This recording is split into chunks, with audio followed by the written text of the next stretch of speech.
Well,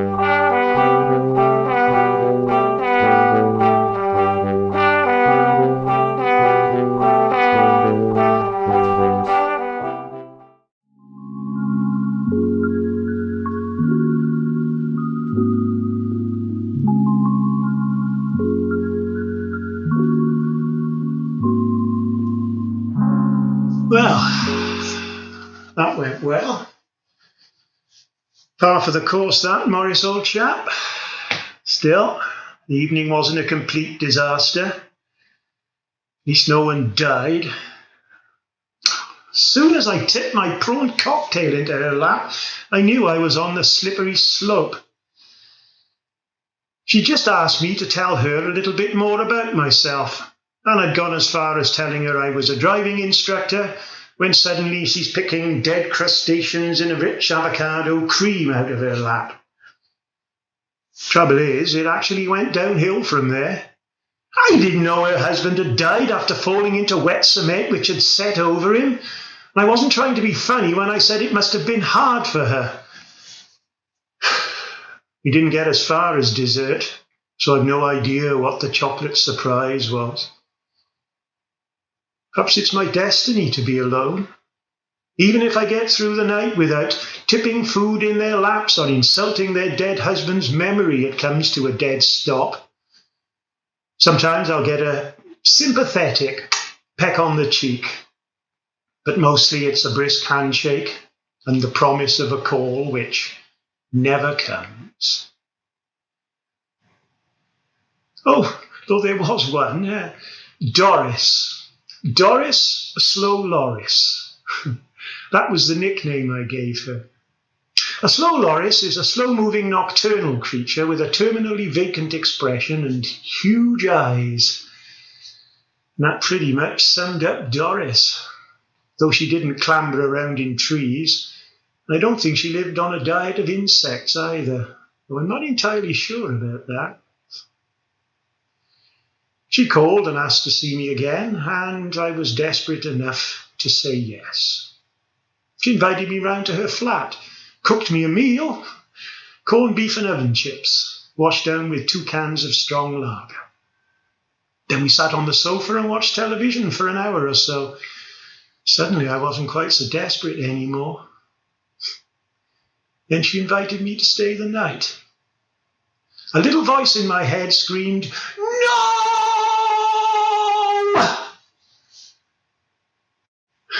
So I said yes. She led me into the bedroom. The walls were festooned with posters of Cliff Richard and Barry Manilow. Have you any idea how disconcerting it is to be standing there anticipating a night of God knows what and have those two leering down at you from on high? Then she kissed me. Actually, it wasn't bad. Suddenly she was Doris Not So Slow Loris. Her tongue forced my mouth open and began rummaging around inside as though it were searching for the secret to eternal life. Then my own tongue started behaving in the same irresponsible manner, and soon they were like a pair of mating corn snakes. My heart was throbbing wildly in my chest, trying to escape from my rib cage, and then another part of my anatomy started throbbing wildly as well, trying to escape from its confines, a bit like boiling magma searching for a fissure in the earth's crust. Then she broke away from me, backed off to the bed, smiled that come-on smile, at least as much as she could with the gap in her front teeth, stuck out a bony finger and beckoned me toward her. And I thought, oh, what the hell? As I reached her, she said, "Punish me." I beg your pardon? "I've been a very naughty girl. Punish me." I don't, what did you say again? Woo! Then she jumped on the bed and started bouncing up and down. "Oh, put me across your knee and spank me. I've been very naughty." I looked up at Cliff and Barry, and they were both laughing at me. I bet they'd seen it all before. "Oh, spank me, I could feel darkness closing in around me. Dear God, what 7 degrees of hell was this? Oh, put me across your knee. Oh. I could see the door. Sanctuary lay on the other side. Oh, sod this. I belted through it like a startled rabbit, then careered down the stairs as though all the demons of hell were chasing me. I could hear her calling after me. Come back! Where do you think you're going? Are you bloody kinky or something?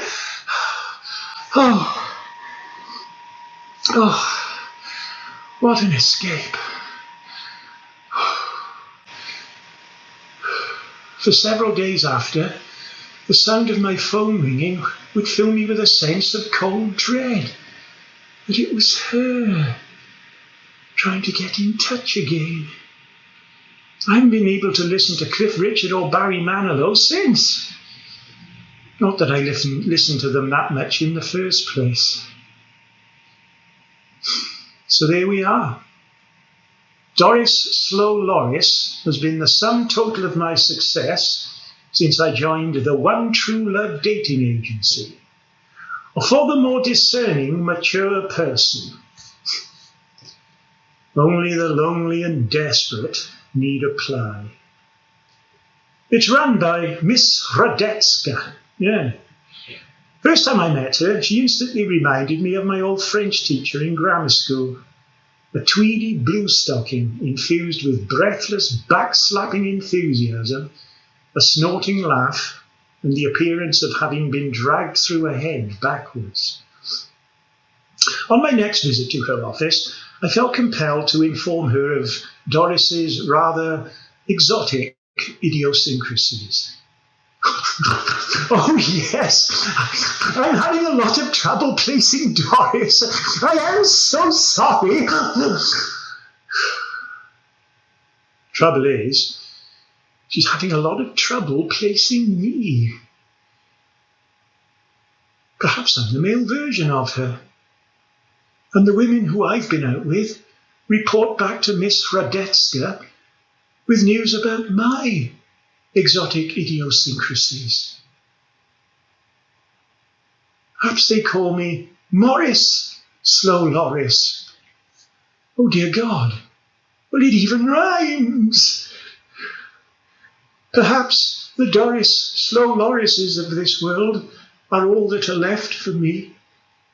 Sometimes I'm confronted by the chilling reality of spending the rest of my life gently reddening those cheeks as she lay face down across my lap.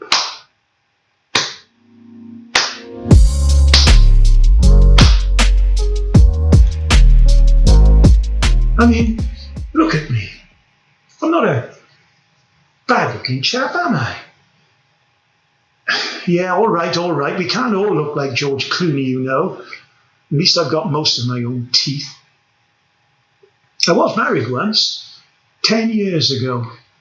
It lasted 6 months, which, believe it or not, was a tribute to my powers of endurance. The initial fault was mine. I mistook her for a human being. No, that's not strictly true. I mistook her for a woman. Frances was a cruel control freak. It didn't manifest itself until the wedding day. When the registrar said, "Do you, Maurice Randolph Lassiter?" Oh, Mum was a big fan of Randolph Scott. "Take thee, Frances Ann Thorpe, to be your lawful wedded wife?" I could have sworn I heard her say, "Of course he does," under her breath. She didn't exactly put a collar around my neck and drag me round on a lead, but only because she couldn't find one big enough to fit. I suppose I should be grateful that she didn't kill after mating. There was no insult too great, no humiliation too terrible. She used to delight in belittling me in front of her friends. I say her friends, I wasn't allowed to have any. I'm sure there are lots of people who could come back with a clever and cutting retort, but, well, I'm neither that clever nor cutting. And despite it all, I loved her. Don't ask me to explain why. I just did, that's all. She was clever and confident, far more than I. I think that's what first attracted me to her. I was flattered that someone like her could possibly be interested in, someone like me. It's not that I can't charm the birds from the trees, it's just that someone's nailed their feet to the branches. Oh, and then there was the sex. Oh, God. Oh, she was very, very good at that. But that ended on our wedding night when she told me not to touch her as she couldn't bear to have me put my hands on her. Do you know, on the night I left her, she actually helped me pack. I went back a few days later to pick up a few extra things, and she already had the next one in situ, so to speak. Ralph, his name was. He was very polite, almost apologetic. Poor sod. Another lamb to the slaughter. She cited extreme disappointment on her divorce application. It was easier for her to divorce me, and quite frankly, I was so desperate to get away from her, I'd have admitted to being Jack the Ripper. I spoke to her one last time, and I asked her, why on earth did you marry me in the first place? And she said, because I thought it might amuse me, and you were very accommodating. Ralph was with her. He already wore that doomed spaniel expression of the damned. Never saw them again after. Wonder what happened to them. I shouldn't be surprised if Ralph strangled her. During some of my dark moments, and believe me, there were plenty of those, I often felt like strangling her myself. Perhaps that's why I am like I am now around women. I've been dating for about 6 months or so, ever since my sister Joyce, who I'd been living with, decided to get married again. If she can find true love again, why can't I? And it's not about the sex. I just want some companionship, someone to share my life with. Yeah, all right, and the sex as well. What about you? Or perhaps you know someone? Anyone, really? Anyone out there? Please?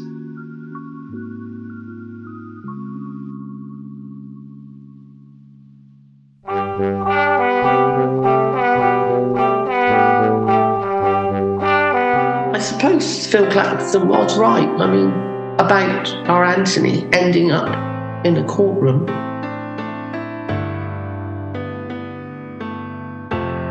We'd been fostering on a short-term basis, for a number of years.